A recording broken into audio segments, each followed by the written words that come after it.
Hi, everyone. Welcome to this afternoon's webinar. Please give us a few minutes while we let everybody come into the broadcast, and we will get started shortly. Thank you.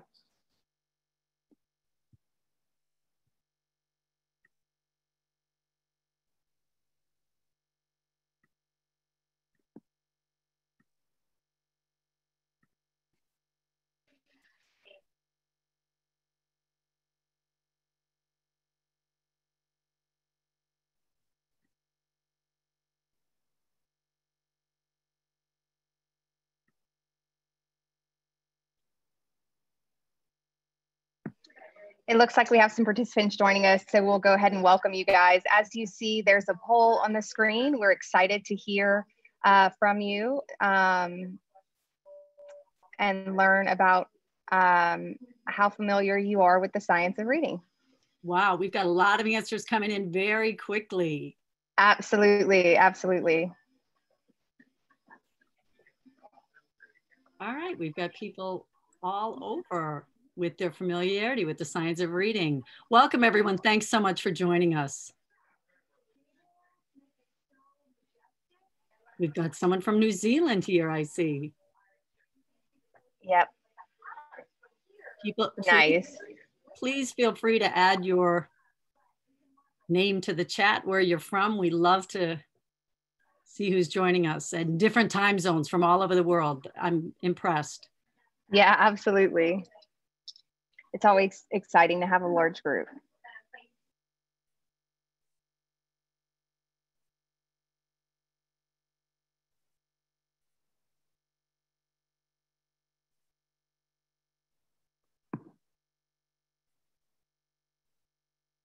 All right. Chicago, Hawaii, North Dakota, they're coming in so fast.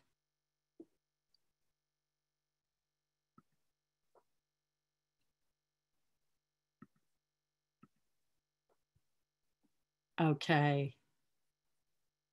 We'll give it another, we're almost to 100%, I think, people voting, or I shouldn't say voting, usually there's no vote today.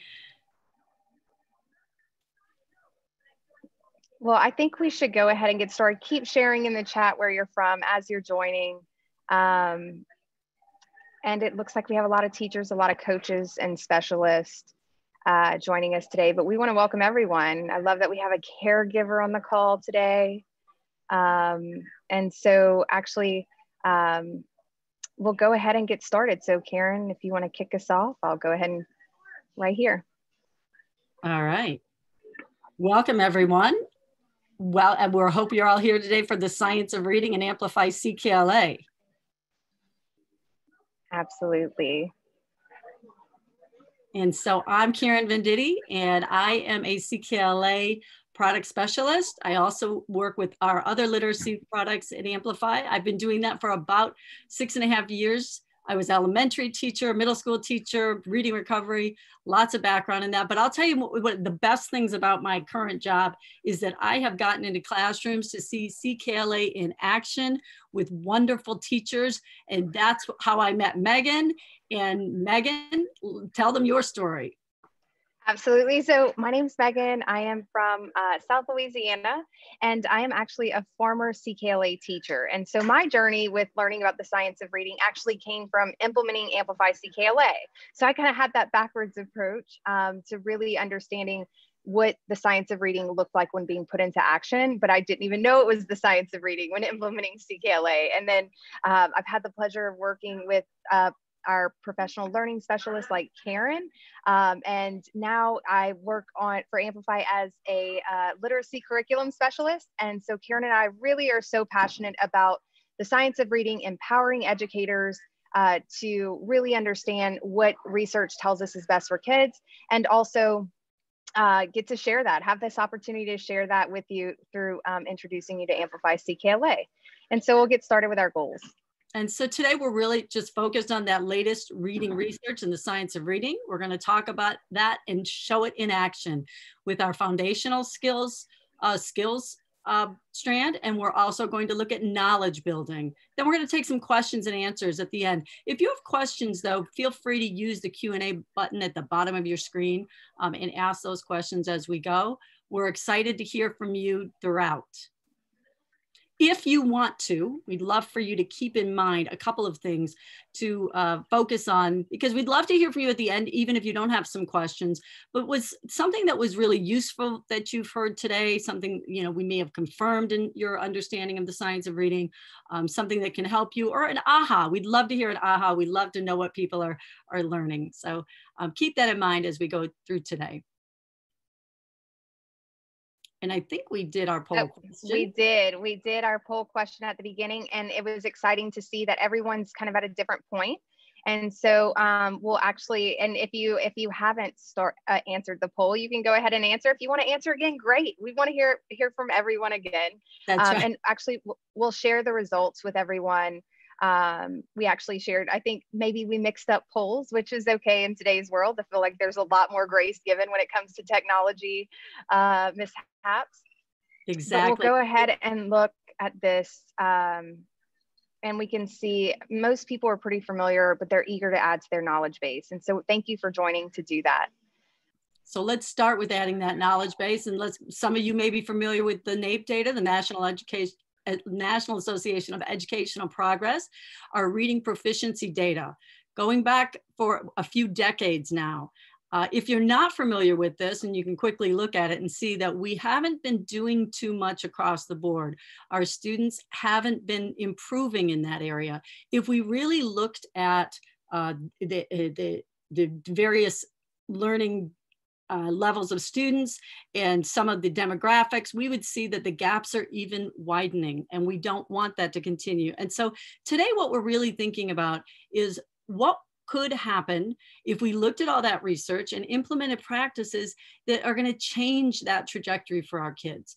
We know if kiddos aren't on track by the end of third grade, we're going to have some serious potential achievement problems. And as a former fifth grade teacher and a middle school teacher, I felt that pain of the kids coming to me lacking those skills they needed in all areas. But we know that it doesn't just magically get better or worse in third grade. And that's why we're talking so much about that science of reading and hearing about it everywhere right now. Right, Megan? Absolutely. And there's been a huge push for states across the country to implement high quality instructional materials that are aligning with standards. But not only is it extremely important to utilize those high quality instructional materials, states, districts, schools across the country are really looking at the research behind these materials. And so there's been tremendous buzz about the science of reading over the past year. And there's this groundswell movement that's been sweeping across our country that, about this research that supports the science of reading. And so as you just saw, that NAEP data Karen shared is alarming. News reporters, journalists, along with educators have really started to dig into the reason behind our lack of progress as a nation towards developing proficient readers. And their findings are sharing what cognitive scientists and reading researchers have known for years to be true. And so now it's just educators embracing the call to action to really to make a change, to turn that trajectory around. And so we're really excited you're here to learn more about the science of reading and CKLA, as you're obviously committed to learning what it's going to take for kiddos to be successful. So let's look at what's on the forefront of our discussion. Absolutely. So we'll start off with the reading rope that's been adapted from Dr. Hollis Scarborough. And this ideal visual really helps us understand the ingredients of both language comprehension and word recognition. So we have a lot of participants on the call who are pretty familiar with the science of reading. And so you guys probably already know, hey, it starts with that simple view. It takes two main components to develop a proficient reader, that being word recognition, which is represented in the bottom strand of this rope, and then language comprehension, which is represented on the top strand of this rope. And we see that this rope starts off, separating both language comprehension and word recognition. And so as we look at this, when Dr. Scarborough developed this, she actually wanted to show how the brain learns to read and how that growth changes this over time. So we see them start off separate and then integrate. And so we'll actually look at language comprehension and what these components entail. So that blue strand on top, when we're talking about language comprehension or oral language, this is developed through knowledge building around a variety of topics. And the reason for this is we want students to be able to acquire a wide range of vocabulary and verbal reasoning skills. So understanding how language functions help them really it helps them make meaning of the text. But they have to have the background knowledge and vocabulary to do that as well. And this ultimately enables them to make connections and determine the gist of passages, all the while they're building deeper background knowledge on a wide variety of subjects. So language comprehension is something that does begin, to be developed at birth. But on the bottom strand, word recognition, this is that ability to recognize written words automatically. So we can think about this strand as the set of skills that students need to successfully and automatically decode or lift the words on a page, or that it's really the nuts and bolts of early literacy. But students, in order to have strong word recognition skills, it starts with having an awareness of sounds and words first, then understanding that these sounds in our language are represented by symbolic representations or letters, and then have mastery with familiar words in the English language. And this is acquired by deliberate practice opportunities, those mapping opportunities within a curriculum that really reinforce that that sound to letter relationship. And so the more students are explicitly taught these skills and the more they practice these skills, the more likely they are to, they're going to become skilled decoders who read with automaticity. But if only it were that easy. So we're going to break a lot of this down today. But if we look at how Scarborough's or the reading rope integrates, the belief, or what Dr. Hollis Scarborough said, was that if we're focusing on both of these competencies equally, in those early grades, we're keeping them separate, that they are going to, those strands are going to weave together and eventually become strong enough to reinforce one another.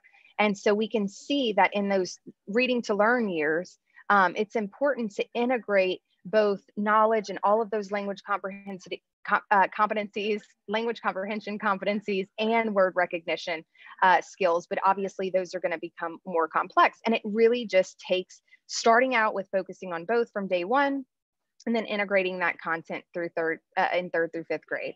So we'll actually start off by decomposing what the science of reading entails. And so we'll look at word recognition first. And so when we think about what research tells us, research is calling for explicit and systematic phonics instruction, but this is only one piece of the pie. So I just want to state that up front. But when we think about, we're going to clear the air here. We're going to make sure we have this clear definition so we're all on the same page. Explicit is defined as clearly stating, leaving no doubt. So in relation to what this looks like in the classroom, this is going to include direct instruction or the teacher explicitly modeling the new content. So for example, we tell students that the t sound as in today is represented by the letter T. And this direct instruction is been proven to be more effective than the discovery method because it doesn't rely on prerequisite skills that may elude some students given their different literacy experiences. The next thing that is part of an effective system literacy program when it comes to developing word recognition is that we have to have explicit instruction, but also systematic instruction. So what does systematic mean? Well, systematic means that we're following a continuum from easier to more complex skills as we slowly introduce new skills to build on what's already known. So this makes learning more obvious and easier for readers to connect to what's familiar. When we have, to review what's known and then continue to build on that, that also gives kids that cycle of repetition, which helps them master and internalize those skills. And this way is the way that they're going to experience success and move towards mastery. And so we have another poll question for you guys. Are you currently using an explicit systematic phonics program in your school?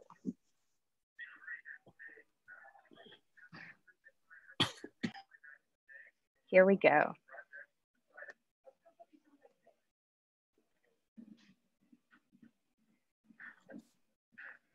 Wow, I'm impressed. There's a lot of people using a systematic program. And so, if you are using one, and Karen, this helps, I'm just kind of thinking out loud though, what we're about to do is really going to be beneficial in making sure that they have all of those key characteristics included. So perfect. So in a nutshell, explicit systematic phonics instruction is a non-negotiable when teaching students how to learn to read. It's not an automatic process. It's one that has to be, the brain has to be rewired. So here we go. We have 54% of our participants are using an explicit systematic phonics program in their school, but it looks like some of you are on that journey there. Maybe you want to learn more as to why you need one. And so we're actually going to break down or dig into ILA's literacy leadership brief published last year to confirm that they're, really identify the key characteristics of an effective explicit systematic foundational skills program, like what you should see in your program. We're going to use CKLA for that. But this can also help you think, do I have any misconceptions as well? So keep that in mind as you go through today. So let's start off by exploring these 7 key characteristics that ILA shared in their brief of what does effective explicit systematic phonics instruction entail. So the first key characteristic of an effective approach to teaching foundational skills is ensuring that whatever materials your teachers are currently using or looking to implement follows a scope and sequence that is systematic. This is what sets the entire stage for the curriculum and how students will encounter all aspects of instruction. So first, the curriculum should be rooted in phonological awareness from the very beginning. Students should start out in kindergarten by manipulating larger chunks of words through identifying and mastering rhyme, syllabication, identifying beginning, middle, and ending sounds in words. And then as they've mastered those the ability to manipulate larger word parts, instruction should move to focusing on the more complex skill, that being phonemic awareness. So here we're going from more simple to more complex, even with developing these basic foundational skills. Phonemic awareness instruction includes opportunities for students to demonstrate mastery of orally blending sounds into words or segmenting. And these are really important because this is what lays the foundation for decoding and encoding. So both of these types of activities, these skill activities, should be done orally. They could be done in the dark. It's all about the sounds and being able to manipulate, whether it be syllables or larger chunks of words, and then drilling down to the phoneme level. But once students do have a solid foundation, then it's appropriate to connect these sounds to the most simple sound spelling correspondences first. So connecting sounds to print is actually where that shift to phonics instruction occurs. As students master the simple sound spellings, starting mid-year, for example, in kindergarten, phonics instruction should continue to build on those simple sound spelling correspondences and move to teaching more complex sound spelling alternatives. So here you see Amplify CKLA's scope and sequence. And this is really setting the framework for the explicit systematic instruction that we're really going to break down next. But one thing I want you to note here today is that there are actually 44 sounds in the English language. In Amplify CKLA and in any effective phonics program, what you'll see is that it's going to include a systematic plan for teaching all of the pieces of code. Because we don't want to leave anything to chance. We want to make sure that as students are leaving second grade, they have the ability to crack the code, and teachers can actually focus on, developing or teaching more complex word recognition skills. So first thing was scope and sequence. Second key characteristic is readiness skills. The 2 best predictors of early reading success are actually alphabet recognition and phonemic awareness. So these are the skills that open the gate for reading. It's vital to ensure that phonemic awareness instruction addresses the wide range of subskills that make up phonemic awareness. So before connecting letters and sounds, students should be taught that words are made up of sounds or phonemes. And then they'll have the opportunity to orally blend and segment those sounds to make words. So what you see here is a kinesthetic motion from CKLA where we're actually blending k, a, t, cat, or maybe we're segmenting the word cat. So we're breaking those words down, those sounds down, k, a, t. The picture on the left that you see is actually a blending picture card where students are looking at this picture and they're blending the sun sounds together into that whole word. This has to be done early. This has to be done in order before connecting it to print, because this is that prerequisite that students need. So the next key characteristic is really crucial to developing a proficient reader. The reading strategy that research shows to be most effective is blending. Blending should be that primary strategy for teachers, for teaching students to sound out words. So when we blend to read words, we're essentially stringing together sounds to symbols to make those words. Explicit modeling by teachers is a critical step, since that's going to need to be that go-to strategy when it's, you know, practiced and applied to real text. So it starts out with single syllable words, but it plays a huge role when students transition into multisyllabic words. So I'm sure you can think, if you're a third grade teacher, fourth grade teacher, you know, those multisyllabic words, if students don't know how to blend through syllables, that's where they really get stuck. And they, you know, that's keeping them back from reading fluently.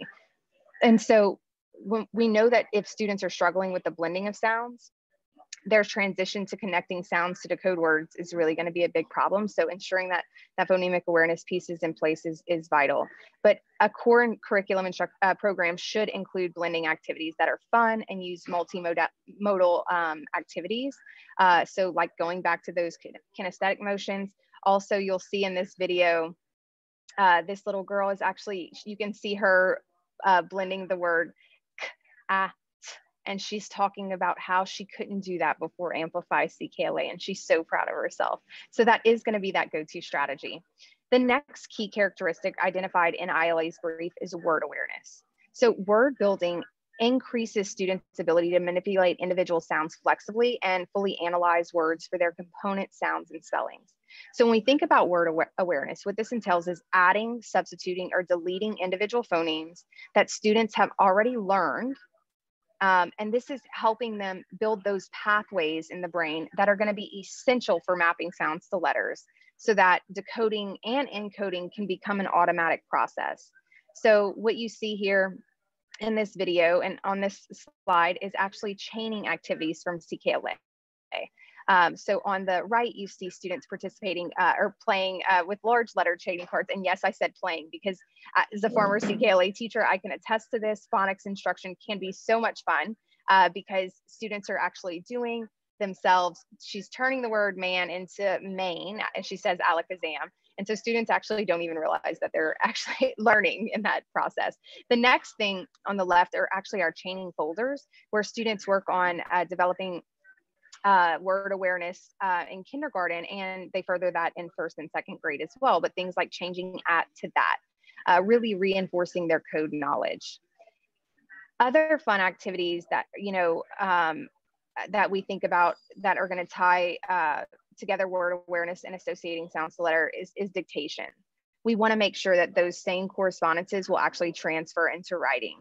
So dictation activities measure students' ability to internalize and apply those sound spelling correspondences with increased opportunities to really like try out their developing skills and express their ideas in written form. And so this is really where that written real measure can take place. So here you see even that systematic instruction, right? We're adding, we have a CBC word on the left, and now we're adding that vowel team with magic E on the right.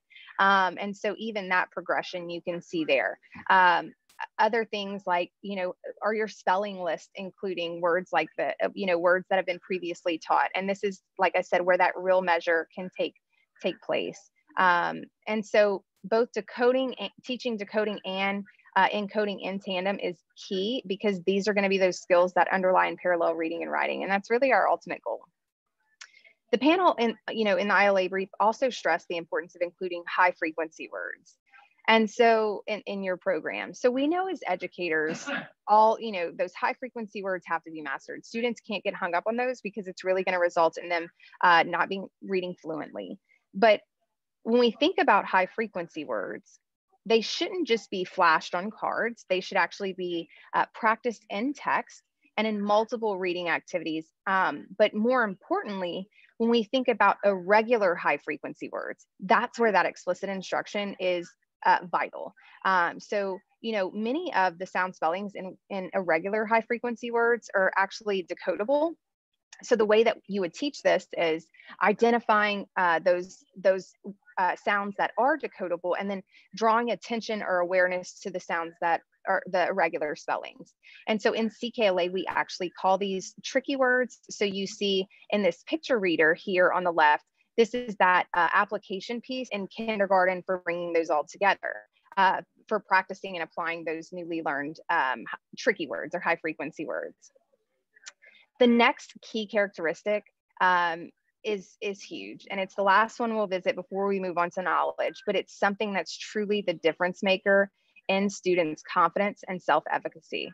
So making sure that you are using a controlled, decodable text at the beginning level of reading instruction is what helps develop a sense of comfort and control over students' reading growth. They feel successful whenever the teacher has just explicitly taught what they're going to be practicing.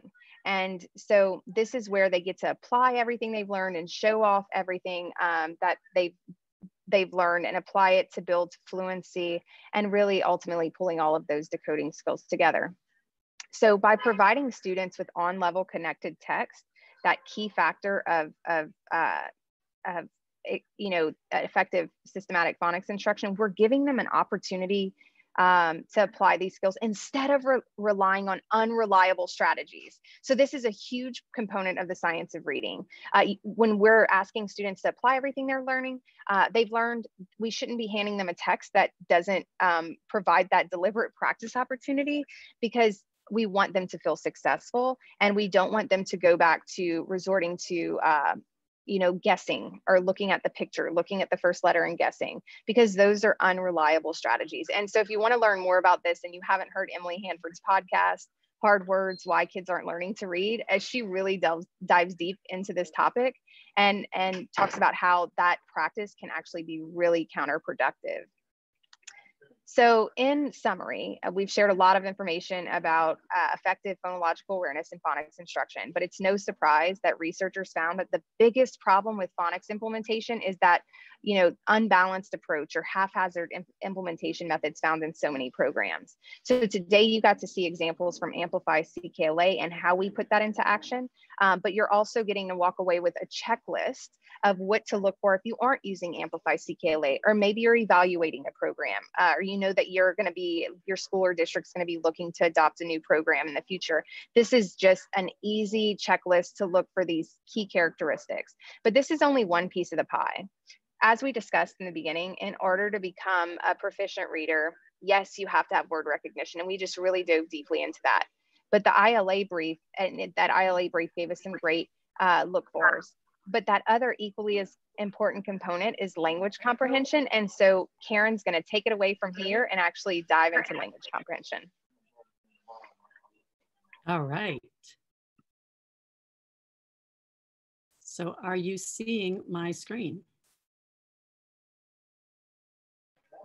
Yep, there it is, Karen. I think there's a little delay here. Okay, good to know.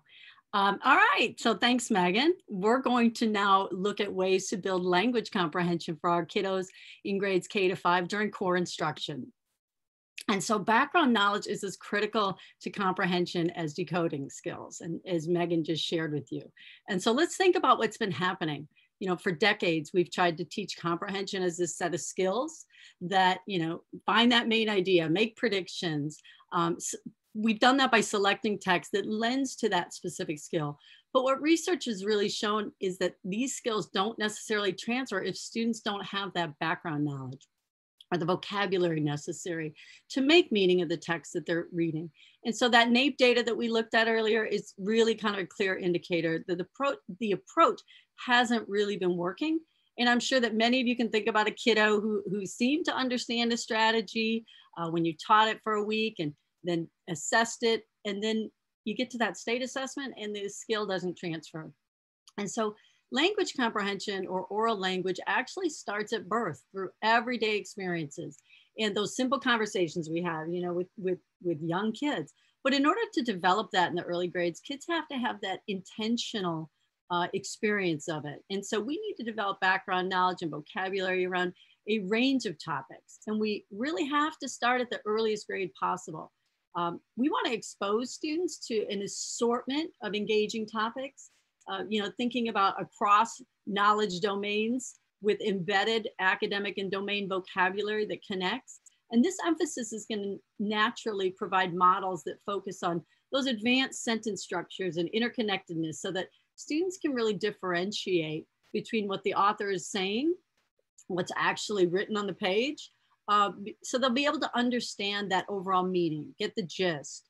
This is what constitutes the need for using a knowledge-rich curriculum as one part of the core literacy instruction.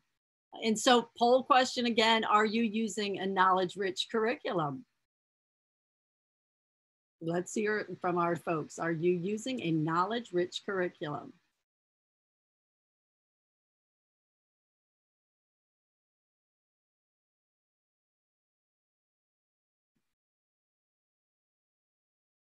All right, we've got some people coming in.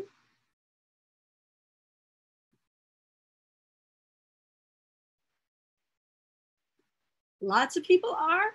Well, we've got about half that are not yet, trying to include more knowledge. I get it. That's great. Are we sharing those results? Yes. So we've got over half the participants roughly here using that, about 45%, shouldn't say over half. I'm not the math person. About 45% of our participants using that. That's great. And so as we think about that, as we think about moving forward, building language comprehension skills doesn't happen very easily without really intentionality. You know, here's a list of some key look-fors that we want you to be able to think about when you're evaluating your curriculum. We'll talk about how it relates to ours. So what does it look like in action when you're thinking about a wide variety of organized topics, building knowledge about the world, intentionally designed knowledge and vocabulary, that development connected to knowledge acquisition, instruction that's going to support comprehension, and providing lots of opportunities for kiddos to talk about it. Let's see what that looks like in action. And so what you're seeing here is our CKLA knowledge sequence that demonstrates those top points that we just listed. If you look closely at those domains in the sequence, you'll notice about 9 to 12 different topics per grade level. These help students build a real breadth and depth of knowledge and vocabulary, not just within grade levels, but across grade levels. And so these topics are going to revolve around great science and social studies, literature, different cultures, the arts, all things that kids really love. And so what's important here is the number of topics at each grade level, because we want students to experience lots of different areas. You know, we don't know, who we might be inspiring to become the next Neil Armstrong or George Washington Carver or Sonia Sotomayor. You know, these experiences are going to provide that inspiration. And so the experience of introducing that new worldly topic to kiddos every 2 to 3 weeks is really exciting for them. And it also provides, exposure to a wider range and a variety of content early on, just like the college and career standards really recommend. And so the other thing, high quality instructional materials and research-based reading is also a matter of equity. And not all kiddos arrive at school with that same background knowledge. I know you could think of kids in your classroom that have a lot and some that don't have any. And too many curricula really are going to assume that students enter a classroom knowing the same things. We want to build on really and celebrate students' individual experiences. And it's also our responsibility as educators to really bring that world into the classroom for kids and provide access to all kids. It's really about equity of access. And so how do we do that when our students have so many different entry points? Well, some research from Tom Stitch, you might be familiar with it. It can help us really think about how we can help all of our kiddos. These findings, they're going to suggest that listening comprehension far outpaces, when you look at the graph, far outpaces reading comprehension until about the age of 13. And so it gives us some insight on how we can develop students' oral language in an equitable and age-appropriate way, especially in those early years when students are spending so much energy on actually decoding the words on the page. We know what a cognitive lift that can be. And so in grades K to 2, through a daily read aloud, we can eliminate that cognitive lift in that what they're spending on decoding. And we can capitalize on students listening, because that's what this data tells us. And we're going to build rich knowledge and vocabulary during core instruction. And so they all access this content. Everybody, it's equity, right? They're all accessing it, and they're building that knowledge. And in grades 3 to 5, as kiddos are becoming skilled decoders, it's important to get them unpacking more complex text, to read, to learn. And we're taking advantage of those skills developing. And we're simultaneously going to provide them with this content-rich read aloud to build oral language competencies like you see on the left here. And then on the right, as reading comprehension skills are going to begin to catch up to listening comprehension in those upper grades, the emphasis is changing, just like Scarborough's rope, from a read aloud to students actively engaging in dynamic student readers every day. And so all kids don't have the same vocabulary coming in either. We know that. I'm sure you can give me some examples. Building vocabulary within and across those domains simultaneously provides students with opportunities to both speak and write about that content. And so here's a list of vocabulary words kids are learning across one of our domains in 2nd grade, and it's called Fighting for Our Cause.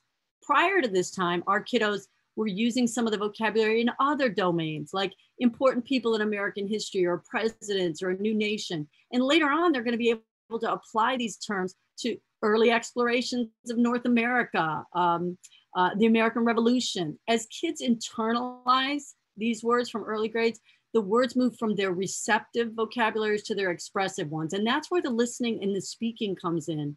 And they're going to write about it. And we want them, that's the key, to get kids using these words when they're speaking and writing. That's the ultimate goal. It's really that internalization of new vocabulary. But we also want to unpack what they've learned and support them in comprehension. And that's a big part of that knowledge strand. Here's a common graphic organizer. We call it Somebody Wanted, But So Then. And we use it to help prepare kids for writing about lots of different content. And so supporting comprehension through a wide range of application activities, it's also providing kiddos with many more opportunities to speak and write about that content, because they're helping us fill these graphic organizers out. Teachers are going to use high-level questioning, and kids are sharing that understanding and applying that vocabulary all at the same time. And so they can discuss even more or write even more deeply about that content. And the key is really applying that knowledge both before, during, and after reading. And this happens across all grades in CKLA. We want them using and applying all that wonderful content. And so as we work to help students integrate that oral language and decoding competencies, the standards are going to shift their focus, and so should really that curriculum. Hollis Scarborough and Megan talked about that changing emphasis of the rope. Foundational skills really become more established as a result of the early literacy instruction. And as students progress into the upper grades, we really want them to grapple with that more complex text and its meaning. But instead of focusing on that phoneme level, like we do in the early years, the sounds, the standards shift focus to the study of word parts and meaning units or morphology. And so connecting it to that rich content that the students are reading then is going to help them with their overall comprehension as well. And so with a heavy emphasis on vocabulary and meaning in the upper grades, we can look more closely at the instruction focused on that morphology. Affixes, roots, Latin and Greek all contain meaning units versus that sound unit, the phonemes that that's been the real emphasis up to this point. And so with decoding skills mastered, we hope, that's the goal, we want to move to that more meaning level of words. And that's going to help kids grapple with more of the rigorous content, because so many of the multisyllabic words are going to have the real rich, deep meaning. So in our geology domain, kids can learn that the suffix ology is the study of, and the Greek root geo, means earth. And so we'd hope students are going to understand that the whole domain is going to relate to the study of the earth, plain and simple. Once they know that, it sets the stage. And so whatever content is being taught, it should include activities that highlight that morphology instruction, in using a real variety of activities tied to that wonderful rich content. And it's possible. And so we hope we really shed some light on how to put the science of reading research into action and how we do that in CKLA. This list really can help you look at the curricula you're using or thinking about using, and how it'll meet the needs of language comprehension development, that blue side of the rope for your kiddos. And Meagan shared how to envision that other half of the equation with the strong foundational skills or that structured literacy program. And if you recall, it's really important to have all of your tools working towards those same goals, working towards the science of reading. And we want to talk about our effective literacy suite. Absolutely. And so, you know, we introduced Amplify CKLA throughout this science of reading presentation, but we just want to let you guys know that when it comes to developing a strong literacy program, Amplify's early literacy suite really provides a solution for assessment, core instruction, which you got to see today with Amplify CKLA, and our digital supplemental adaptive program that's student driven, that is based in the science of reading as well. But all of our products, we take tremendous pride in that they all are grounded in the latest research, and that they do align and support one another as well.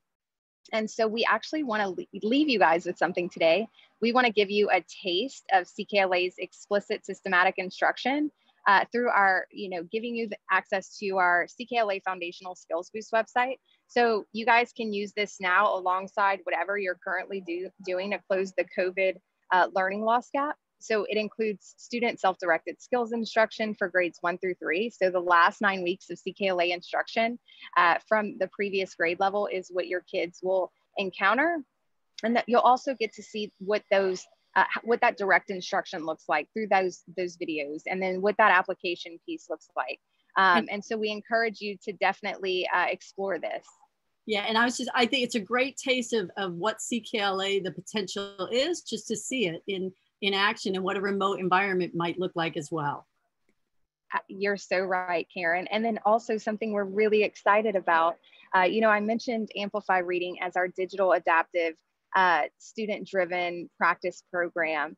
And right now we're actually offering, we want you to apply for a free trial, experience Amplify Reading.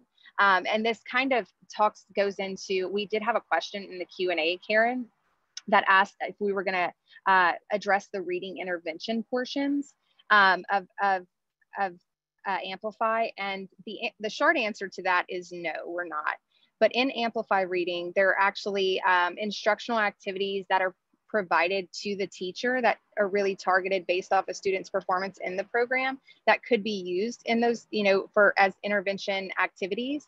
And also we do have M-Class intervention, as well as our M-Class assessment suite that provides instructional targeted remediation activities. And so if you'd like to learn more about that, you can reach out to us to do that. And Meagan, so I just wanted to address that. Yeah, and can I just share a couple of things really fast to kind of address that? CKLA does have an assessment and remediation guide where we do have embedded intervention. So just know we didn't talk about that today because we're really looking at the core. The core is so important, but connecting your intervention to your core is just as important because we know not all kids get it right away. The other thing about is some we didn't really talk about our teacher's guide. Our teacher's guides, both in our skills portion with the foundational skills, as Meagan mentioned, and our knowledge strand, they have supports, sidebar supports to support your students that may need extra, to challenge your students that are high flying in your classroom. And we have English language development supports built in. So again, that's with your core instruction, which is what you want. You want your core instruction to address the needs of your kiddos first. So I'm glad you brought that up, Meagan, and I'm glad we could share a little bit about that.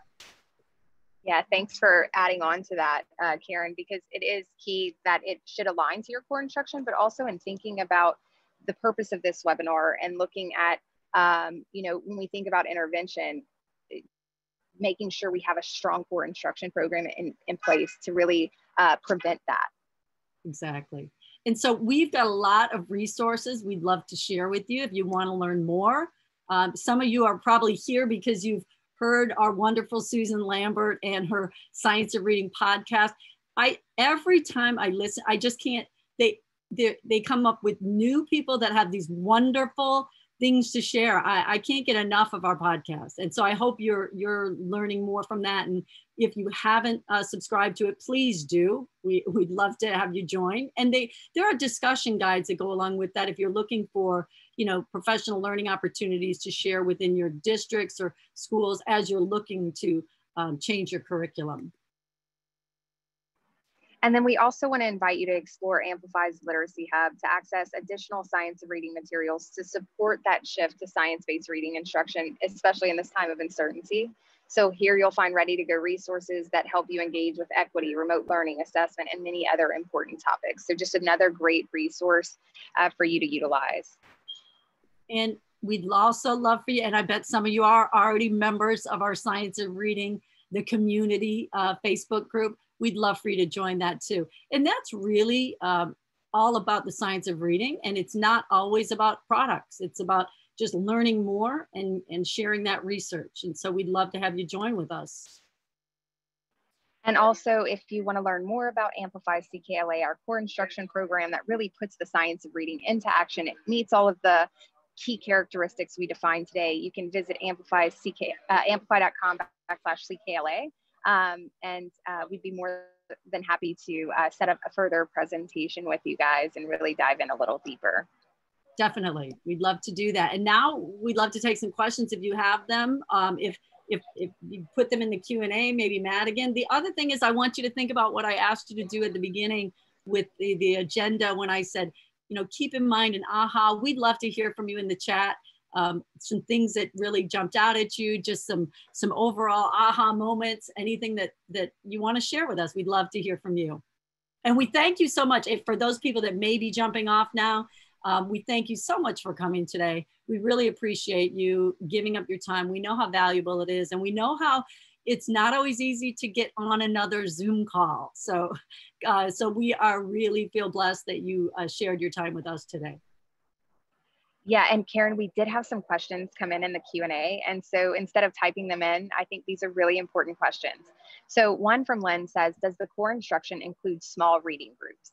And this is a really great question that we get in regards to CKLA. And it's a really important question to address, I think, live more so than anything, because Amplify CKLA does include small group instruction, but that's going to be after that, you know, whatever skills students are learning or whatever content they're reading about, that's going to be after that. It's going to be that practice piece. So what does your small group instruction look like? Well, it's going to be that your independent or on-level students are working independently, practicing. And as the teacher, what you're doing is you're pulling your small group, your group who needs your additional support or that additional scaffolding within that tier 1 instruction, and you're providing that during tier 1. So when we think about small reading groups, that's using that grade level material. But oftentimes teachers think that small reading groups, you know, are like leveled readers or those types of groupings. And in Amplify CKLA, in our core instruction, we use on-level text, those connected texts that you saw when we identified that key characteristic. And so it's important to know that small group instruction is included. It may just be a little different of the way that your classroom management is structured, if that makes sense. Karen, is there anything you want to add to that? No, you hit it beautifully. Thanks. And then we do have, Karen, I'm going to turn this over to you because you, my friend, are the 1E to 2E guru. How is Amplify CKLA different than the free CKLA? That's a great question. And I tell you what, we did an entire webinar in April on that. So there's a plethora of ideas around the differences between CKLA first edition and second edition. One of the things I like, I mean, if you want to sum it up, we really enhanced the instructional path to improve student achievement. It was to help teachers help students. And we took feedback from first edition users. You know, we take feedback all the time. We love customer feedback. And so we took that feedback and really tried, and those sidebar supports that I mentioned about the intervention, those were all based on teacher feedback. We've got additional supports built in. So there's some really key ideas. One thing that I think you'll see if you are a first edition user, the one thing in the knowledge strand that really jumps out at people is that there used to be little footnotes. And those footnotes are now embedded in the read aloud. So you don't have to look around for the footnotes because those were sometimes a little challenging for teachers. The other thing is that there were a lot of objectives in every CKLA lesson in the first edition, and we have really narrowed those objectives down and tied formative assessments to those objectives. I think we'd love for you to see it, check it out. Please get in touch with us. We give you, access to a demonstration account. And so we'd love to have you look more. And I'd be happy to go into more depth with you if you just let us know who you are, and we'd follow. Yeah. And also, if you want to know more about like the free version or that 1E version that you have to print out all of those materials and all of that stuff from, and how it looks different from second edition includes digital licenses for teachers and for students. And so we actually have a digital student hub. And so lots of great resources to support any learning environment. And so next week during our webinar, we're actually going to highlight a lot of those digital resources. So if you want to get a little sneak peek of that, please join us. But thank you for asking that. So another question that came in is this program similar to the Wilson reading system? And so I'm guessing this is Angela, this is about foundations. And so one thing that is really different from foundations and Amplify CKLA is that Amplify CKLA has an all green report on Ed Reports, has received an all green rating on Ed Reports. And also this Amplify CKLA, although you can separate skills and knowledge, it is a comprehensive program. So it is going to work together and teach all of the grade level standards for ELA across grades pre-K through 5.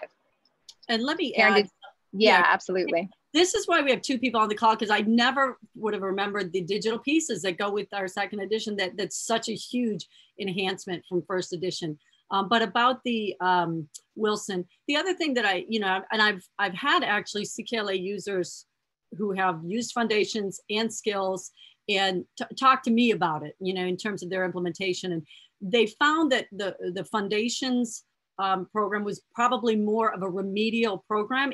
But there are similarities in terms of the blending of the sounds and how important the sounds are to the program.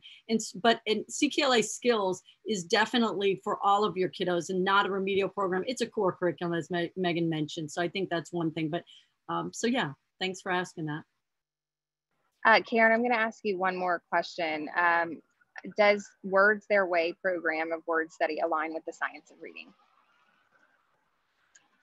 So that's hard to say in terms of, I know Words Their Way and how it approaches, and it approaches by sound spelling pattern. And so but I don't know enough about and I also don't like to speak about other programs that I'm not familiar with, fully familiar with. So I would look into that. And I would ask the publishers about that. But it definitely looks at the sound spelling patterns of the language. And so it's going to help students in that way address those issues with a similar idea that we have with all of the sound spelling patterns. Do I know that it addresses all of them in a different, and so I can't say in what way. So I apologize. Yeah. Yeah. And just to kind of help them come to that, help this question get answered. When you think about those key characteristics of effective, explicit, systematic phonics instruction, does Words Their Way provide a connected text? Does it include word awareness games or activities, all of those things, and really kind of help you narrow that down because those are key characteristics to science-based reading instruction. And that's a great addition, Megan. And I don't believe there are connected texts to that, but you might want to explore that. And keep in mind, that's not a full, there's no knowledge portion of that. It's not a complete curriculum in that regard either. Great question. Great questions. You guys are putting us on the spot. Love it.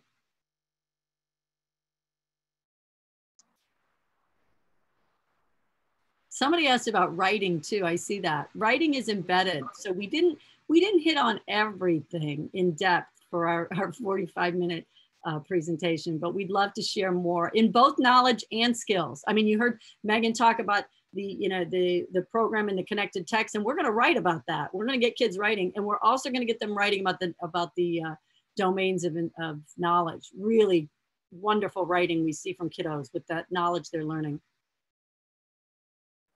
Yeah, connecting it back to the content that they're reading about. That's key.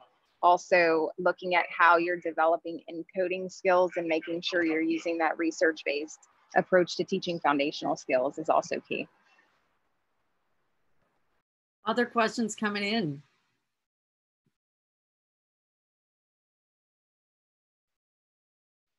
We've been seeing a lot of people jump off saying thank you. We hope you got a lot of new knowledge today added to your science of reading, although we had a lot of people with a lot of familiarity. So that's exciting. I think we're seeing more and more of that as Megan and I continue to do our Laverne and Shirley show for you. Yeah, that's right. Deborah just said, what about English language learners? And so Karen, if you want to share about that, or I can share about that, whatever you'd like. Sure. I mean, as I said, we've got, well, first of all, the equity access to our knowledge stream is for all of our learners, and they benefit so much from that wonderful, rich content. In the teacher's guides, there are the sidebar supports with the English language development, the 5 levels of language proficiency. You'll see that when you look at our teacher's guide. But we also have something called Language Studio. So if you do have a designated time for additional time for English language learners, there's a 30-minute additional program that aligns to the knowledge strands that's really wonderful, and really focuses more on that language development aspect of CKLA. So again, we'd love to talk to you more about that if you want to learn more about Language Studio. Other questions coming in? What if the population of your school is significantly below grade level? How will students access the connected text? So I will start with this question, Karen, because I really enjoy this question. Being a former CKLA teacher, working with CKLA teachers across the country, this is a very common question. And so what does it look like? Well, when we think about using an on-level text during our core instruction, and that being a huge shift, yeah, it is. And so if you look at Amplify CKLA's student readers right now, at this point in the year, it may be very intimidating for you as a teacher to say, no way my kids can do this. But what you have to really take into consideration is that your explicit systematic phonics instruction that's happening before that is the game changer. And so what does Amplify CKLA do for you as a teacher? Well, it builds capacity and putting the science, like putting research into action. And it takes, uses those best practices. It uses a sounds first approach because of what research shows that, in using a sounds first approach, it has the highest impact on kids. It's, when it's teaching foundational skills. The way that the programs are structured with a gradual release model, or follow that gradual release model. So your instruction is going to look a lot different.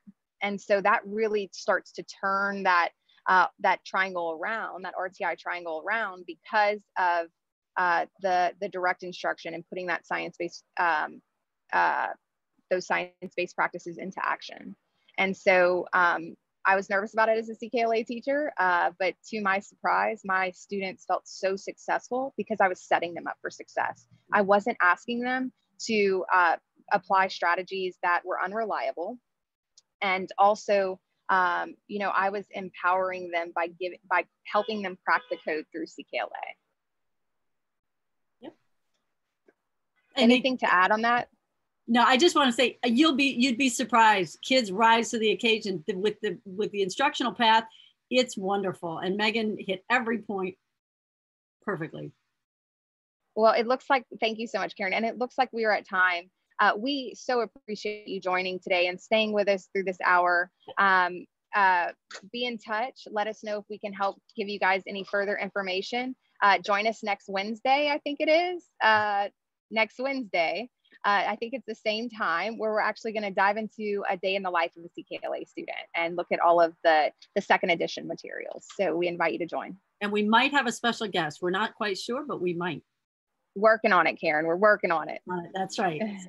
So thank you guys. Have a good evening. Have a great night, everyone. Thanks so much for coming.